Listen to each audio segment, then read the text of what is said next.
The blood of His Son, Jesus, cleanses us from all sin. I hope those words jump out at you. I hope chapter 1, verse 9, that these words, He is faithful and just to forgive us our sins and to cleanse us from all unrighteousness. I hope those words jump out to you, that those words are a joy to your soul. In chapter 2, verse 1, I'm writing so you don't sin. We don't want to sin. We don't want to dishonor or hinder the good work of grace that God is doing in us. But do these words stand out and bold to you? If anyone does sin, we have an advocate with the Father, Jesus Christ, the righteous. See, we need to understand this. Assurance will come as we see evidence of the work of God in our lives. That's true. That's what the point John is making. But this assurance has to be based in grace. Grace has to be the basis of assurance, or there would be no means or no ability to have assurance.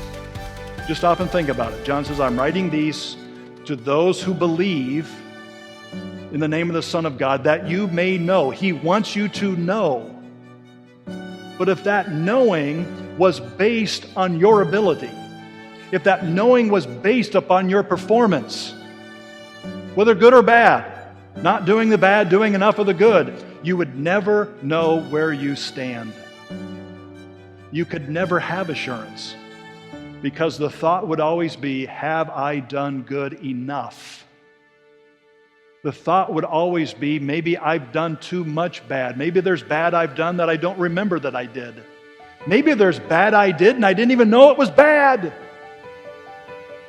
You see, true assurance is going to be rooted in grace. It has to be, or there would be no ability to have assurance. So the assurance that we're talking about today is an assurance that is rooted in, it is based in the work that God has done for us. That's why we look away from ourselves to Him and what He has done. That's why I say, first of all, humbly acknowledge the work God has done to the praise of His glory. God has done a work in your heart, O Christian, that has caused you to want to confess your sin. You hear these messages and you sit there and there's a sense in which you are grieved over sin. You want your sin forgiven. That's in your heart because God put it there. Rejoice in that. Rejoice in a work that God has done to cause you to be concerned about holiness. A work that God has done to cause you both to desire and to do the will of God. Think about it. A work God has done to remove your heart of stone and replace it with a heart of flesh that beats for God.